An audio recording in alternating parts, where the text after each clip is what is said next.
Prayer విషయంలో, అవునా, prayer విషయంలోనే దేవుడు మనల్ని సరి చేస్తూ ఉంటారు అనమాట. మన ప్రార్థన ఎలా ఉంటుంది? మనం అయితే దేవా నా ప్రార్థనని ఆలకించు అనుకుంటాం, అవునా. దావీదు ఏమని ప్రార్థన చేస్తున్నాడు? నేను ఏది మాట్లాడితే దాన్ని విను ప్రభువా, నేను ఏది అడిగితే అది ఇవ్వు అంటున్నాడా? న్యాయమునే ఆలకించు అంటున్నాడు. ఒకవేళ దావీదు ప్రార్థన లేదన్నా అన్యాయంగా అడిగితే, ప్రభా పొరపాటున అట్లా చేసి వచ్చాను, అట్లా చేశాను, నువ్వే కదా నన్ను ఎన్నుకున్నావు, కాబట్టి నువ్వే నాకు సహాయం చేయాలి అని ప్రార్థన చేస్తున్నాడు అనుకోండి, దేవుడు ఆలకిస్తాడు. అట్లాగా ఆలకించు, అవునా. దావీదు ఎలా ఉంటున్నాడంటే తన ప్రార్థన దేవుడు ఆలకించేటట్టుగా సిద్ధపాటు వస్తున్నాడు. మనం ఎప్పుడు అనుకునేది అందుకనే దావీదు ఎలా పడితే అలా ఉండేసి ప్రార్థనకి ఎక్కడ అవ్వడం కాకుండా ఎనీ టైము తన ప్రార్థనని దేవా అని అనగానే దేవుడు తన మొలని ఆలకించేటట్టుగా తన జీవిత విధానాన్ని కొనసాగిస్తా ఉంటున్నాడు అన్నమాట. దేవుడు ఎప్పుడు పిలిచినా వాళ్ళకి ఎలాగిపడుతుంది, వీళ్ళు ఎప్పుడు దేవుడితో మాట్లాడాలనుకున్నా సరే దేవుడు ఎలాగ సమాధానం ఇస్తున్నాడు అంటే నీతిమంతుల వైపు ఆయన కనుదృష్టి ఉండిద్దంట, వారి ప్రార్థనల కొరకు ఆయన చెవులు వింటున్నాడు అని అంటున్నాడు. అంటే వీళ్ళు మొరపెట్టుకునే ప్రతిసారి ఆయన వింటున్నాడు అని అంటే, చెవి వింటున్నాడు అని అంటే వీళ్ళు ఎలా ఉంటున్నారు? నీతిమంతులుగా వీళ్ళు ఉంటున్నారు, అవునా. ఆయన ఆలకించే దేవుడే, దాంట్లో డౌట్ ఏం లేదు. మనం ఒప్పుకోకపోయినా సరే ఆయన ఆలకించే దేవుడే. వీళ్ళ మొర ప్రతిసారి ఆలకించి సమాధానాన్ని ఇస్తున్నాడు అని అంటే వీళ్ళు నీతిమంతులుగా జీవిస్తున్నారు. వీళ్ళు నీతిమంతులుగా జీవించకపోతే వీళ్ళ ప్రాంతం ఆయన ఆలకిస్తాడా? ఆలకించాడు. కాబట్టి దేవుడిని దేవుడిగా దావీదు తెలుసుకొని ఉన్నాడు కాబట్టి, అర్థమవుతుందండి, దేవుడిని దేవుడిగా తెలుసుకున్నాడు కాబట్టి ఆయన ఎలాగా ఉంటే నా ప్రార్థనని ఆలకిస్తాడు అనేది దావీదు తెలుసుకొని నిత్యం అదే రీతిగా మాత్రమే ఉండటానికి ఇష్టపడి తన కృపని కోరుకుంటూ ఉంటాడు అనమాట. అర్థమవుతుందండి. ఆ విషయంలో మనం కూడా చాలా జాగ్రత్తగా ఉండాలి. ఆ దినాల్లో ప్రవక్తలు కానీ లేకపోతే ఏరియా పిలిచిన ప్రతిసారి లేకపోతే అడిగిన ప్రతిసారి అద్భుతకర వాళ్ళు ఎన్నిసార్లు అడిగారు?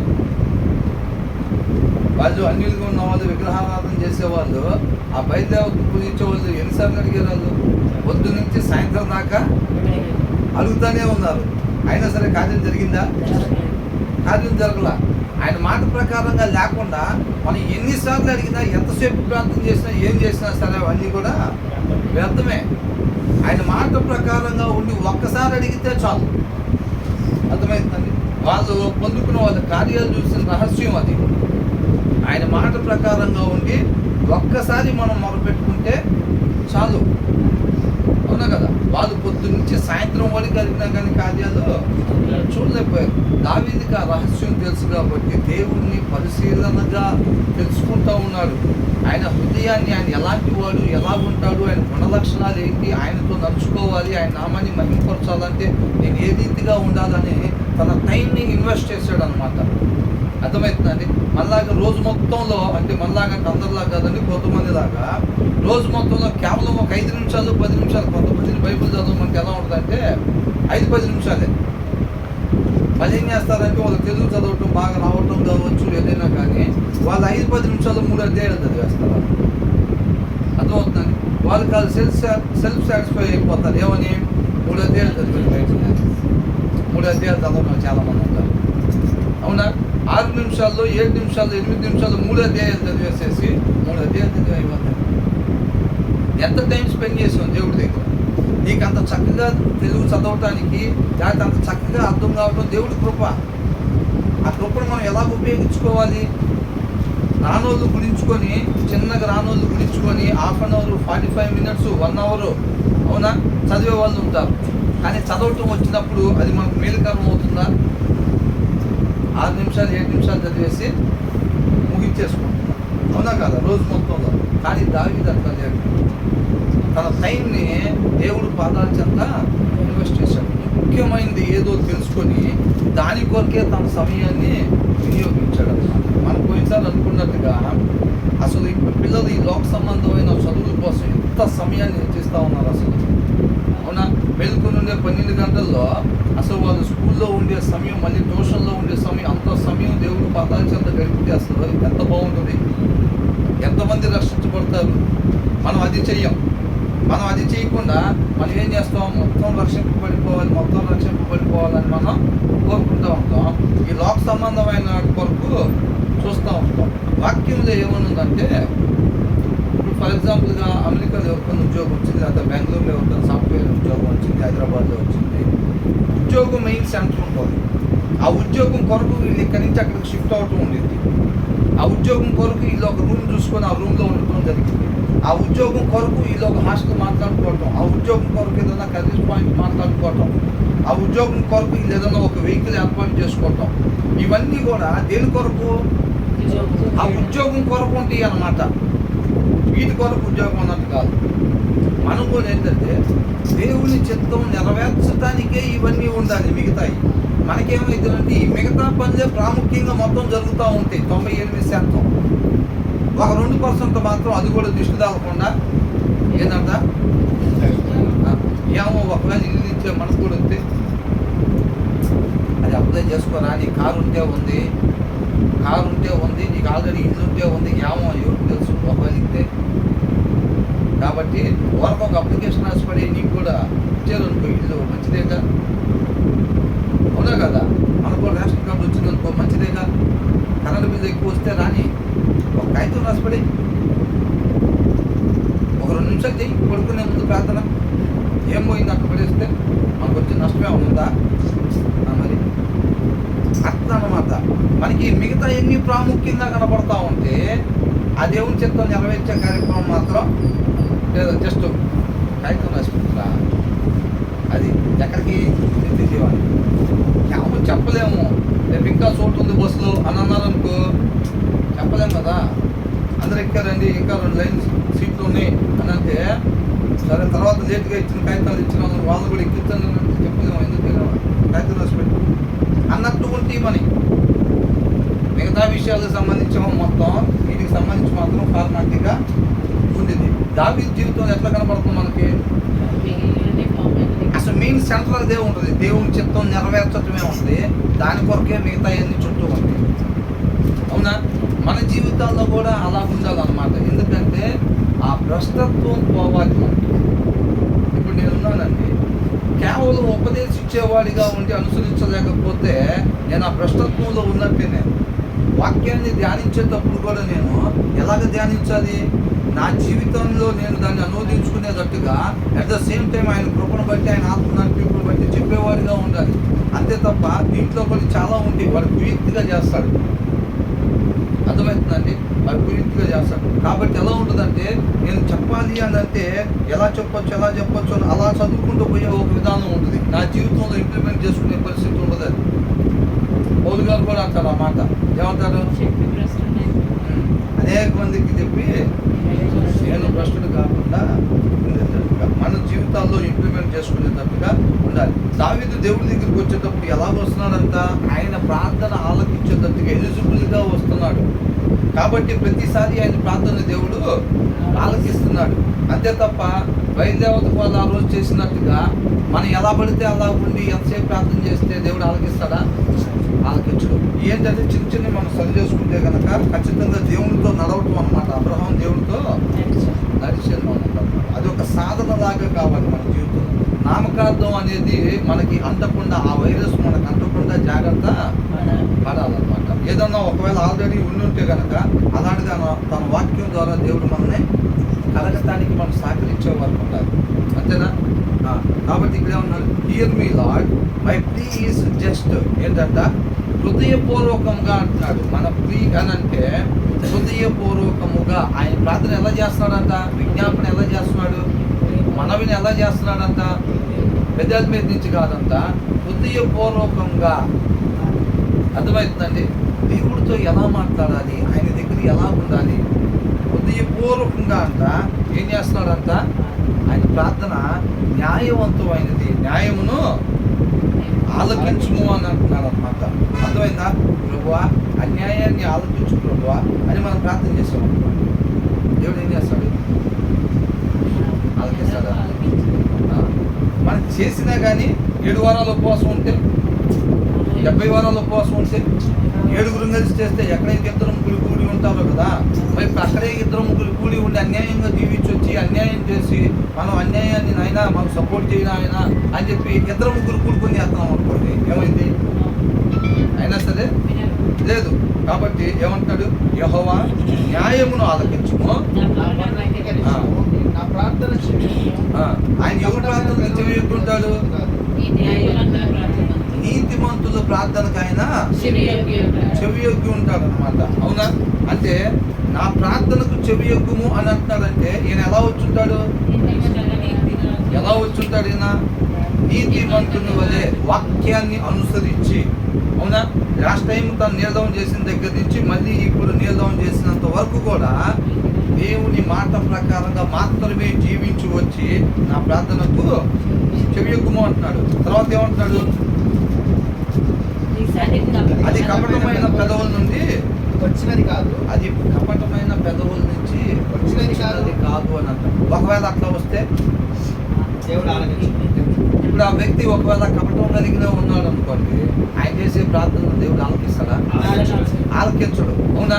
కాబట్టి దొంగల ప్రార్థన దేవుడు ఆలకించాడు. నేను కూడా ఎట్లున్నా సరే ఆ ప్రార్థన ఆలకిస్తాడు. పాపల కోసం ఆయన వచ్చాడని చెప్పారు కదా, తప్పిపోయిన గొర్రె కోసమే పోయాడని చెప్పారు కదా, మరి నా ప్రార్థన ఆలకించడా అని అంటే, మనం నిజమైన పశ్చాత్తాపాన్ని పొందుకుని ప్రార్థిస్తే ఆ ప్రార్థనను దేవుడు ఆలకిస్తాడు. మనం ఏంటంటే నోటి మాటతో చెప్తే పక్కన జనాన్ని నమ్మించలే కానీ దేవుడిని నమ్మించలేం. ఆయన హృదయాన్ని పరిశోధించగలిగిన దేవుడు అన్నమాట. మనం నిజంగానే దాన్ని విడిచిపెట్టడానికి ఇష్టపడుతున్నామా లేదా తెలుసుకోగలిగిన దేవుడు. దావీదులో అలాంటి విడిచిపెట్టే తత్వాన్ని చూశాడు కాబట్టి తన మరణానికి గురి కాకుండా పరిహరించాడు తన పాపాన్ని. అవునండి. కాబట్టి మనిషిని డీల్ చేసినట్టుగా దేవుడిని మనం డీల్ చేయడానికి లేదు. కాబట్టి తనను తనగా తెలుసుకోవాలి అని అంటాడు అనమాట. అది కపటమైన పెదవుల నుండి వచ్చినది కాదు. అసలు చూడండి ఎలా కోడ్ చేస్తున్నాడు. ఇప్పుడు నా ప్రార్థన ఆలకించు ప్రభా, నేను తెచ్చిన లిస్టు చదువుతాను విను ప్రభా అని అంటలేదు ఆయన. న్యాయమును మాత్రమే నువ్వు ఆలకించు, నువ్వే నన్ను ఎన్నుకోవచ్చు కాక అట్లని చెప్పి నేను ఏది పడితే అది అడిగినా నువ్వు వినొద్దు ప్రభా. అది దేవుని స్వభావం. అవునా? అది తను ఎరిగి ఉన్నాడు అనమాట. కపటమైన పెదవుల నుండి వచ్చినది కాదు. మనం చెప్తామా? మనం చెప్పగలుగుతామా మాట? దావీదు ఎంత కాన్ఫిడెంట్గా ఉన్నాడు అసలు. నీతిమంతుల ప్రార్థన ఆయన ఆలకిస్తాడని దావీదుకి తెలుసు. అయినా సరే నా ప్రార్థనకి చెవి ఎక్కుము అంటున్నాడంటే ఈయన ఎలా ఉన్నాడని నేను నమ్ముకో, నీతిమంతుడిగా నేను ఉంటున్నాను అని. తర్వాత ఏమంటాడు? నీ సన్నిధి నుండి నాకు తీర్పు వచ్చును గాక, నీ కను దృష్టి న్యాయంగా చూచును. రాత్రి వేళ నీవు నన్ను దర్శించి ఏంటంటే ఇప్పుడు let my vindication come from you అని అంటున్నాడు. నీ సన్నిధి నుంచి నాకు తీర్పు వచ్చును కాక, నాకు న్యాయాన్ని. దావీదు ఎప్పుడైనా చూడండి తన దగ్గర ఉన్న విషయాన్ని తీసుకునేది వాళ్ళ ముందు ఏళ్ళ ముందు అక్కడ నువ్వే చెప్పు, ఈయన చేసిన నా తప్పేమన్నా ఉందా?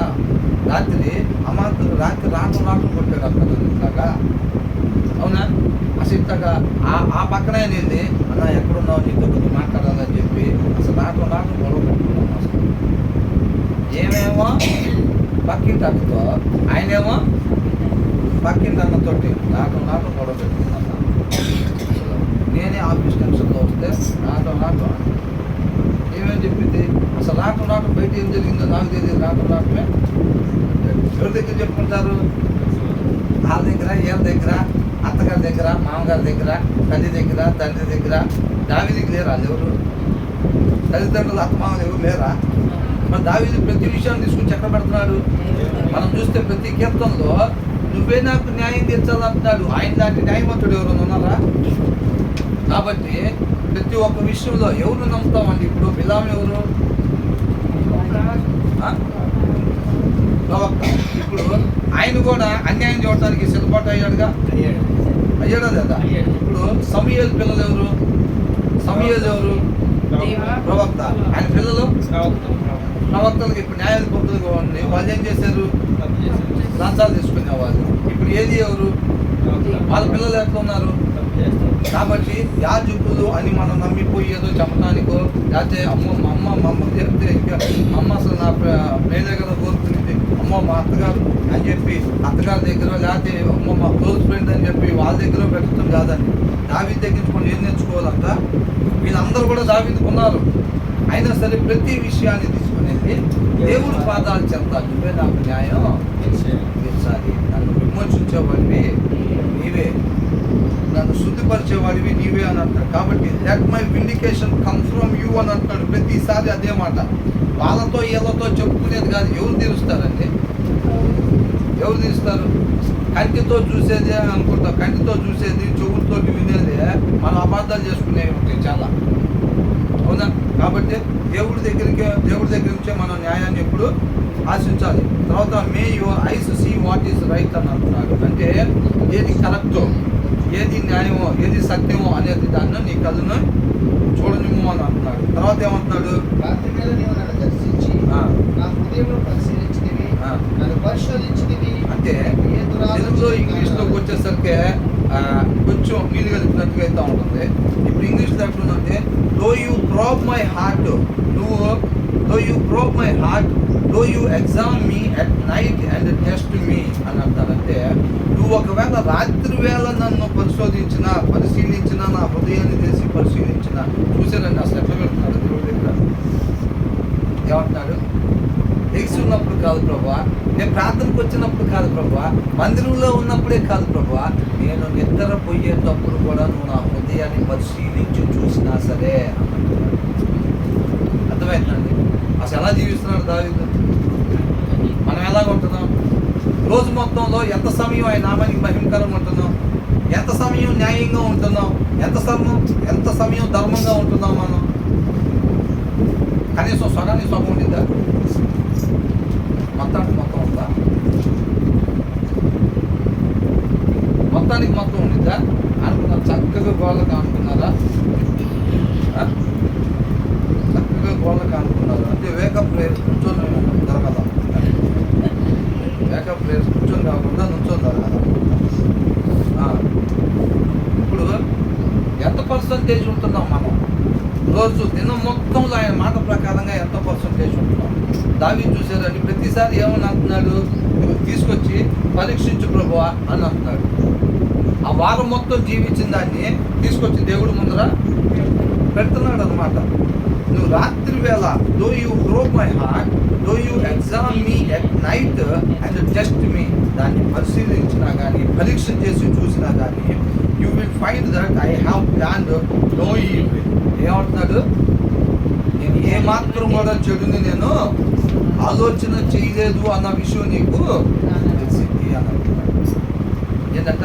తన హృదయాన్ని పరిశీలించి చూసినా సరే, అంటే 24 గంటల్లో ఏ క్షణం నా హృదయాన్ని నువ్వు ఓపెన్ చేసి చూసినా సరే నేను చెడుగా ఆలోచన చేసినట్టుగా రాదు.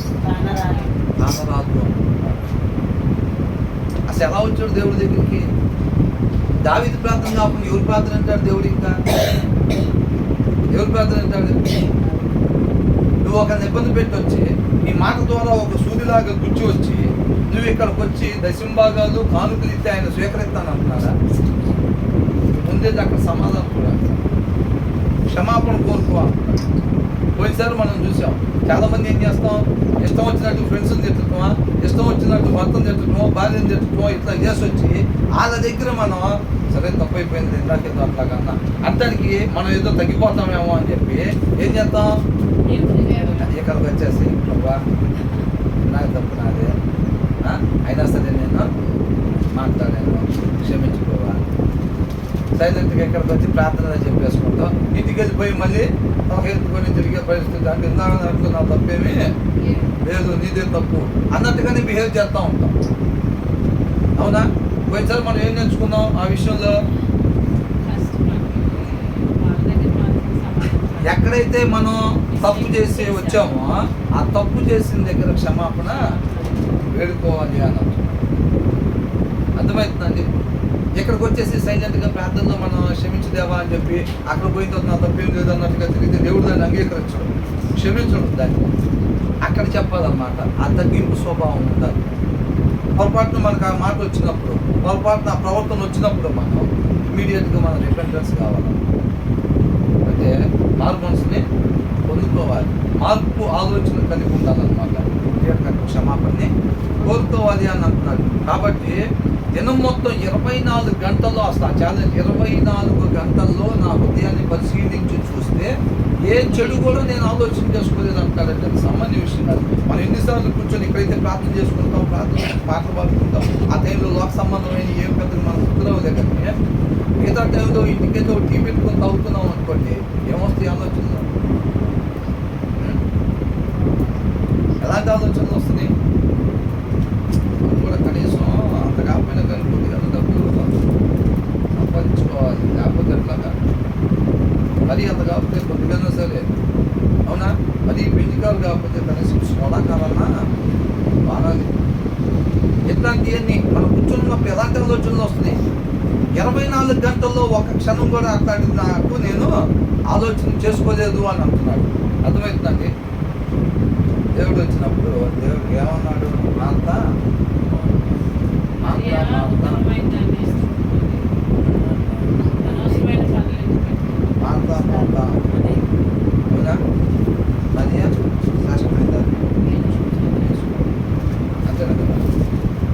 పొద్దున్నే వేకప్ ప్రేయర్కి వెళ్ళాలి, పొద్దున్నే వేకప్ ప్రేయర్కి వెళ్ళాలని చెప్పి 2 గంటలకు 3 గంటలకు లేచి ప్రార్థన వాక్యం స్టార్ట్ అయ్యేటప్పుడు గోడ కనుక్కొని నిద్రపోతున్నాం అనుకోండి, ఏమైంది? అంతేగా? ఎగ్జామ్లో నిద్రపోయి శుభ్రంగా చదివి రాత్రి అంతా చదివి పొద్దున పరీక్ష టైంలో 3 గంటలు 2:30 గంటలు ఇచ్చే టైంలో ఏం చేస్తున్నారంట? నిద్రపోతున్నారు. అది మన శరీరం సహకరించేటట్టుగా చూసుకోవాల్సిన బాధ్యత మనదే. కాబట్టి ఒక చేత దేవుడు ముందు అట్లా పెడుతున్నాడు తీసుకొచ్చి 24 గంటల్లో ఒక క్షణం కూడా ఓపెనే చెప్పలేదండి. నా సేవకుడు నా దాసుడైనా దావీదులాగా మీరు ఉండాలని ఓపెనే చెప్పలేదు. అర్థమైందండి? ఆయన తీసుకుని వచ్చి 24 గంటల్లో క్షణం కూడా ప్రభువా నా సొంత ఇష్టం కొరకు నేను ఇప్పుడు కూడా ఆలోచన చేసుకోలేదు, నేను ఎవరికి హాని చేద్దాము అని చెప్పి ఆలోచన నేను ఇప్పుడు కూడా చేసుకోలేదు. ఒక మాటలో చెప్పాలంటే లోక సంబంధమైన ఆలోచన నేను ఎప్పుడు కూడా చేయలేదు అని అంటాడు. మై మౌత్ హ్యాస్ నాట్ ట్రాన్స్గ్రెస్డ్ అని అంటాడు. నా నోటితో అతిక్రమం ఎప్పుడు కూడా నేను మాట్లాడలేదు, చేయలేదు. మన జీవితాలు మనం ఏం చేస్తాం? భయంకరంగా ప్రార్థన చేస్తాం, అసలు మనం భయంకరంగా ప్రార్థన చేస్తాం, విపరీతంగా వాక్యం చదువుతాం, వాక్యం చదువుతాం, పక్కన పోయి ఉంటాం ఏదో మన జీవితాలు అసలు ఏదన్నా మన జీవితాలు పెద్దగా అయిపోయింది అసలు. మన బతుకుల్లో ఎదురు బతుకు లేదు అసలు. అది ఆత్మీయంగా కావచ్చు, లేకపోతే ఇంకొక రకం కావచ్చు. ఏంటో మనకి నా పరిస్థితి ఏందో ఇట్లాగైపోయింది, అత్తగైపోయింది అని అనుకుంటా ఉంటాం, అవునా? ఏమంటున్నాడు? నోటి మాటతో కూడా నేను పొరపాటును కూడా అతిక్రమమును చేయలేదు అని అంటున్నాడు. మై మౌత్ హ్యాస్ నాట్ ట్రాన్స్గ్రెస్డ్, చేయలేదు అని అంటున్నాడు. అర్థమవుతుందండి? ఆ తర్వాత ఇప్పుడు మనం ఉంటున్నాం అట్లాగా. అంటే ఆయన ఎంత సహనం కలుగుంటున్నాడు అసలు.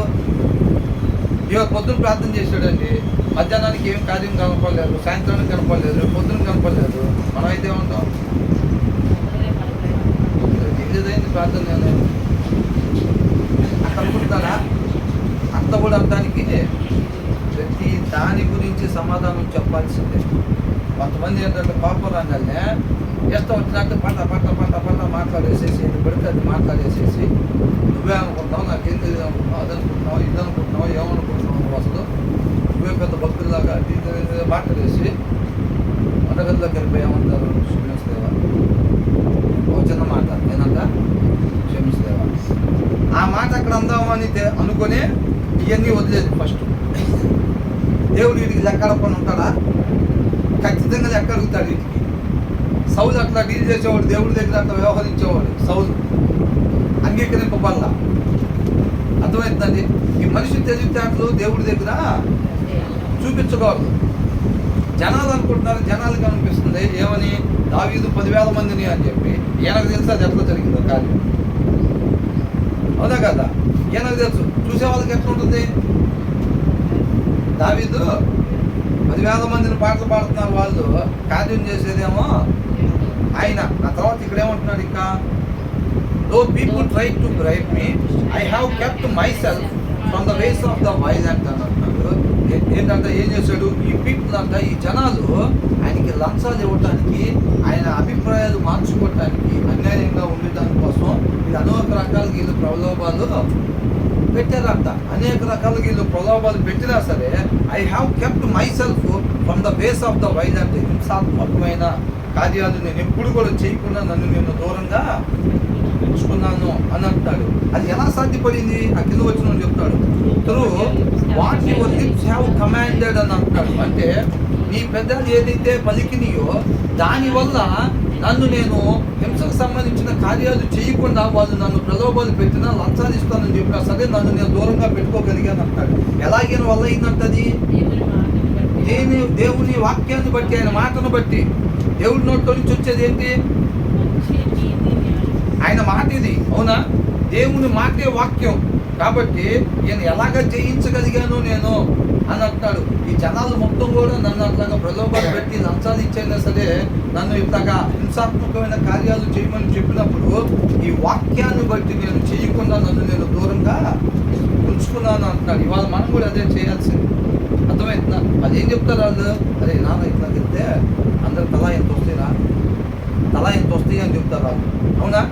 శరీరం ఏమనుకుంటుంది, ఒకటి నాకు వస్తాయా, ఒకటికి 50 లక్షలు వస్తాయా అని అనిపించింది.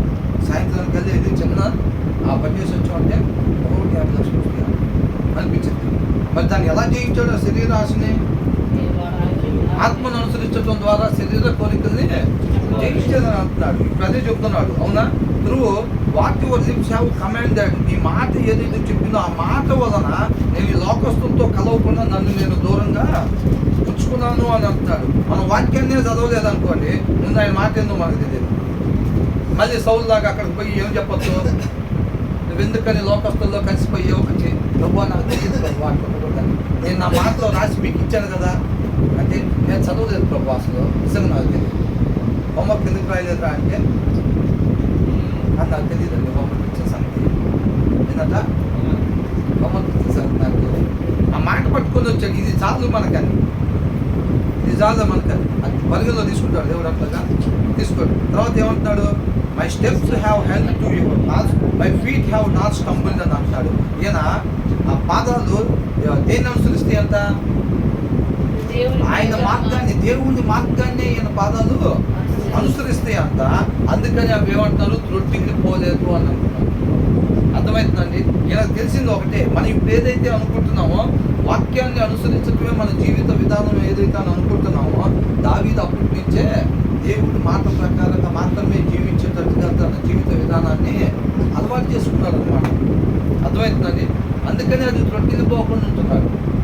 ఇప్పుడు మనకు చిన్నప్పుడు పెడతారు కదా, ఎట్లాగా ఇక్కడి నుంచి అక్కడ దాకా గీత గీసి స్పూన్ ఒకటి పెట్టి, ఆ స్పూన్ మీద నిమ్మకాయ పెట్టి ఏం చేస్తారు, ఇక్కడి నుంచి అక్కడికి వెళ్ళాలి. ఇక్కడి నుంచి అక్కడ దాకా జాగ్రత్తగా వెళ్ళి అక్కడి నుంచి మామూలుగా వెళ్ళిపోయాం అనుకోండి, ఏమైంది? పడిపోయి.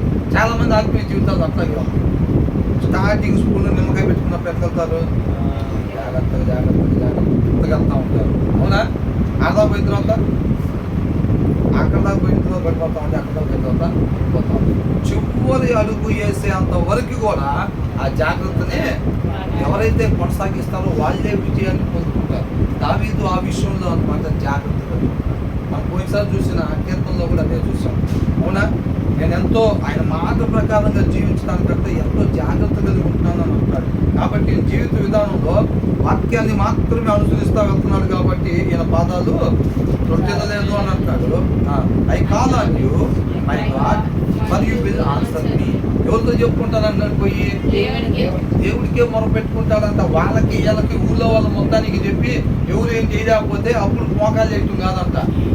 ప్రతిదీ కూడా ఏంటంట, ఇమ్మీడియట్గా ముందు దెబ్బ తగలంగానే గబగబా తీసుకొని వెళ్ళిపోయి ఆర్ఎంపీ డాక్టర్ ఆయన కాదని పెద్ద హాస్పిటల్ తీసుకెళ్ళినా పెద్ద హాస్పిటల్ కూడా ట్రై చేసి మా వాళ్ళు ఏం కాదు దాన్ని చేతులు తెచ్చేవాళ్ళంటే అప్పుడు ఏం చేయాలి తెలియక అప్పుడు టేబుల్ దగ్గర పడి ఏడుతుంటే దేవుడు గుర్తొస్తున్నాడా? ఎట్లా ఉంది మన ఆత్మీయ జీవితాలు? నీ ప్రాబ్లం రాగానే అసలు ఎవరికి ఫోన్ చేస్తున్నావు ఫస్ట్? అదే అంటున్నాడు అనమాట. దావీదు ఏం చేస్తున్నాడు, ఆయనకి ఏ ఇబ్బంది వచ్చినా కానీ ప్రతి సమయంలో కూడా ఆయన చూపు కానీ ఆయన ఆశ్రయించేది కానీ సమస్తం కూడా దేవుని మాత్రమే. అంతే తప్ప అవసరాలకు ఉపయోగించుకునే దానికోసం దేవుడిని ఉపయోగించుకోవడానికి చూడట్లేదు. దేవుడిగా తెలుసుకుని ఆయన చేయాల్సిన ప్రాధాన్యత అంటున్నాడు. Turn your year to me and here my prayer అని అంటున్నాడు. నీ చెవులు నా ప్రార్థనకి ఆలకించుము అని అంటున్నాడు. అంటే ఏమని అంటున్నట్టు? నన్ను నీతిమంతునిగా ఉంచుము అని అన్నట్టు. అవునా? మరి ఈయన ప్రార్థన ఆలకించేటట్టుగా ఆయన చెవులు పెట్టమంటున్నాడంటే ఈయన ప్రార్థన ఆలకించాలంటే ఈయన ఎట్లా ఉండాలి? కాబట్టి నన్ను నీతిమంతుడిగా ఉంచు, నీ మాట ప్రకారంగా మాత్రమే నడుచుకునేటట్టుగా నువ్వే నన్ను నడిపించు ప్రభువా అని అంటున్నాడు. ఆ తర్వాత show me the wonders of your great love, నీ అద్భుత కార్యాలను నాకు కనపరచు, నీ ప్రేమను బట్టి అద్భుత కార్యాలు నాకు కనపరచు. You who save by your right hand those who take refuge in you from their foes అన్నంత. ఏమంటారు? ఎవరైతే దేవుణ్ణి ఆశ్రయిస్తారో వాళ్ళ శత్రువుల నుంచి అంట దేవుని యొక్క కుడి చేత్తో వారిని కాపాడేవాడు నువ్వు కదా అని అంటున్నాడు. దేవుడు ఏం చేస్తాడంట? దేవుణ్ణి మాత్రమే ఎవరైతే ఆశ్రయిస్తారో వారినంట వాళ్ళ శత్రువుల నుంచి తన కుడి చేత్తో కాపాడేవాడు అని అంటున్నాడు. అర్థమవుతుందండి? కాబట్టి అలాంటి అద్భుత కార్యాలను నువ్వు నాకు కనపరచు, నీ ప్రేమను బట్టి నా శత్రువుల నుంచి నువ్వు నీ కుడి చేత్తో నన్ను కాపాడు అని అంటున్నాడు. Keep me as the Apple of your I, hide me in the shallow of your wings అంటున్నాడు. ఏంటంట? Keep me as the Apple of your I, నీ కనుపాపని అంటే ఏమంటారు? ఐబాల్ని ఏమంటారు? కనుగుడ్డుని. అవునా? ఈ కనుగుడ్డుని ఏ రీతిగా కాపాడుతావు నన్ను అట్లాగా కాపాడు అని అంటున్నాడు. అవునా? ఇప్పుడు ఎవరిని ముడితే ఆయన కనుగుడ్డుని ముట్టినట్టంట? నీతిమంతుని ముడితే ఆయన కనుగుడ్డుని ముట్టినట్టంట. కాబట్టి ఈయనేమంటున్నాడు? నీ కనుగుడ్డుని కాపాడినట్టు నన్ను కాపాడు అని అంటున్నాడు. అంటే నేను ఎలా ఉంచమంటున్నాడు?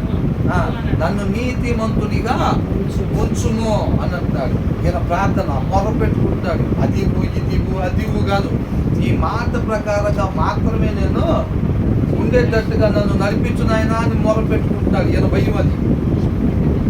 భయం అది ఎక్కడ లైన్లో నుంచి పక్కకి ఎప్పుడైనా వెళ్ళిపోతానేమో, నా జీవితంలో సమస్తం పోయినట్టే అని చెప్పి భయపడుతున్నాడు. అర్థమవుతుందండి? మనం కూడా ఆ భయము వరకు కలిగి ఉండాలి జీవితం మొత్తం కూడా. అదే అంటున్నాడు. మళ్ళీ ఏమంటున్నాడు? Hide me in the shadow of your wings అని అంటాడు. ఆయన రెక్కల చాటును మనల్ని దాచి ఉంచుకుంటాడు. అంటే ఆయన రెక్కల కింద ఉంటే ఏమన్నా ఇబ్బంది ఉంటుందా? ఇప్పుడు కోడి పిల్లలు తన తల్లి రెక్కల కింద ఉన్నాయి అనుకోండి, తల్లి కోడి ఎలా ఉంటుంది? ఎప్పుడైనా మామూలు కోడి అయితే కోడి ఎలా ఉంటుంది? తల్లి కోడి అయితే ఎంతో రెక్కలు ఇస్తూ పెట్టుకుంటుంది. అవునా కాదు? తెలీదా? కోళ్ళు ఎప్పుడు ఉంటుందా? నాకు చెట్టమే తప్ప చూపుతూ ఉంటుంది. తెలియదండి నాకు. ఏదో జన్మంటే ఏదో 2-3 కప్పులు వేసుకొని తింటాం లేదని ఏదో మీరే చెప్పాలి దాని గురించి అంటున్నా.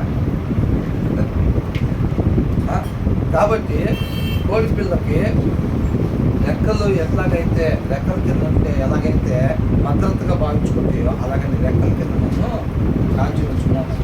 తర్వాత ఏమంటున్నాడు?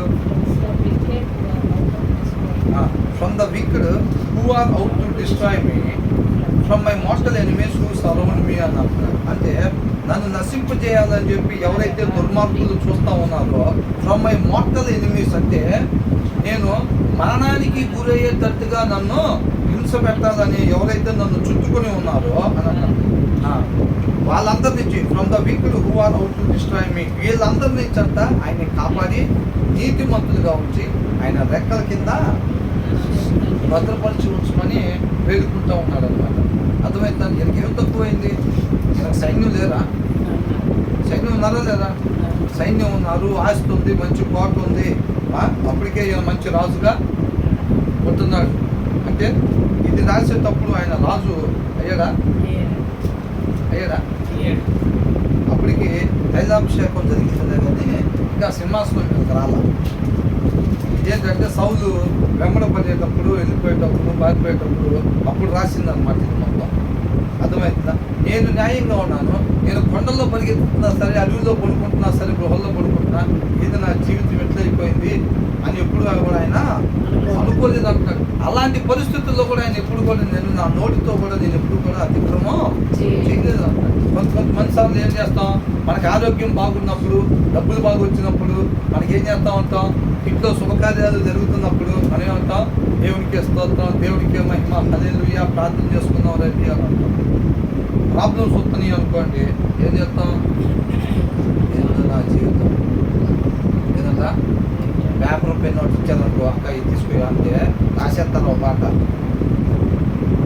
అవునా, ఏదో నా జీవితం, ఏదో నా బతికే ఎంత అయిపోయింది ఏందో అని చెప్పి మనం అనుకుంటూ ఉంటాం. అలాంటి పరిస్థితుల్లో ఉన్నప్పుడు కూడా, ఇప్పుడు మరణానికి ఒక అడుగు దూరంలో దాకెళ్ళినప్పుడు కూడా నోటితో ఒక్క మాట కూడా ఆయన అతిక్రమము చేయలేదు అని అంటున్నారు. అర్థమవుతుందండి. మనం ఎంతో రాపుదాము, 9వ వచనం దాకా అయింది. ఎలాగా ఆయన్ని వెంబడించే వాళ్ళు ఎలాంటి వాళ్ళంట, మోర్టల్ ఎనిమీస్, అంటే తన హింసకు గురి అయ్యి తన మరణానికి గురి చేద్దామని. సౌలు ఎందుకోసం తిరుగుతున్నాడు, 2 దెబ్బలు కొడదామని తిరుగుతున్నాడా, చంపటానికి తిరుగుతున్నాడు అన్నమాట. అర్థమవుతుందండి. అలా తన మరణానికి గురి చేద్దామని అలాంటి శత్రువుల నుంచి అంట నన్ను కాపాడు అని చెప్పి ప్రార్థన చేస్తూ ఉన్నాడు. నన్ను నీతిమంతుడుగానే ఉండేటట్టుగా నువ్వు నడిపించు అని అంటున్నాడు అన్నమాట. ఎలా వచ్చి ప్రార్థన చేస్తున్నాడు, ఎలాంటి పరిస్థితుల్లో అయినా సరే, మన సనిగితే కొనిగితే ఏదో నా జీవితం ఎంత అయిపోయింది, నా బతికి ఎంత అయిపోయింది అసలు అని అనుకుంటే దేవుడు పాపం బాధపడుతున్నట్టున్నదే, కార్యం చేద్దాం ఏదో ఒకటి అని అనుకుంటాడా. నోరు తెలిస్తే సముద్రం వచ్చిన కార్యం కూడా వెనకపోయింది. అర్థమైందండి. మన పరిస్థితిని బట్టి మనం నోరు తెలిసామంటే ఏందో అసలు ఎట్లా అయిపోయింది, ప్రార్థన అయితే చేస్తున్నాం లేదా అది కానీ అలాంటిది ఒక్కసారి సాహసం చేసి నోరు తెలిసామంటే సీలింగ్ దాకా వచ్చిన కార్యం కూడా ఏమైందంట, అది వెనకపోయిందంటే. దాంట్లో తేడా లేదు. ఆయనకి ఆ రహస్యం తెలుసు కాబట్టి దేవుడిని చక్కగా తెలుసుకున్నాడు దావీదు. ఆయన గుణలక్షణాలు ఏంటి, ఎలా ఉంటాడు దేవుడు అనేది తెలుసుకున్నాడు కాబట్టి, నేను నోరు తెరవకుండా ఉంటే ఆయన నాకు తోడుగా ఉంటాడు. నేను అడవుల్లో నుంచి వెళ్తున్నా, ఆహారం లేదని ఉంది అక్కడ, అవునా, రావాలేనా అభిగైల్ భర్త, ఆహారం లేకపోతేనే కదా పంపించాడు. మరి ఆహారం లేనప్పుడు కూడా ఆయన నోరు తీసి మాట్లాడలేదా. మరి ఇప్పుడు గుహల్లో దాక్కుంటున్నాడు కదా, ఆయన దగ్గర ఫస్ట్ జనం కూడా లేరు, తర్వాత ఒక 400 మంది వెళ్ళారు. అప్పుల్లో ఉన్న వాళ్ళు, యుద్ధ వీరులు ఏం కాదు, ఇబ్బందుల్లో ఉన్న వాళ్ళు, అప్పుల్లో ఉన్న వాళ్ళు వెళ్ళారు ఫస్ట్. మరి అలాంటప్పుడు కూడా ఆయన నోరు తెరిచి ఏమీ మాట్లాడలేదు. నేను నోరు మూసుకుని ఉంటే ఆయన నాకు తోడుగా ఉంటాడు. ఆయన సంగతి పూర్తిగా తెలుసుకున్నాడు. భార్య భర్తలు ఇద్దరు కూడా ఒకరినొకరు అట్లా ఏం చేయాలంట, అర్థం చేసుకోవాలి.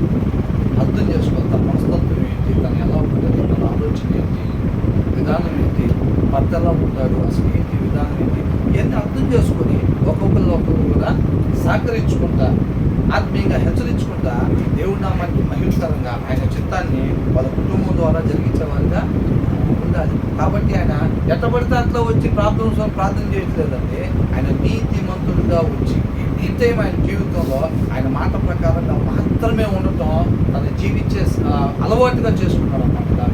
మనం కూడా అలా ఉండి ప్రార్థన చేసేవారుగా ఉండాలి. అంతేనండి. దేవునికి మహిమ కలుగుతారు. ప్రార్థన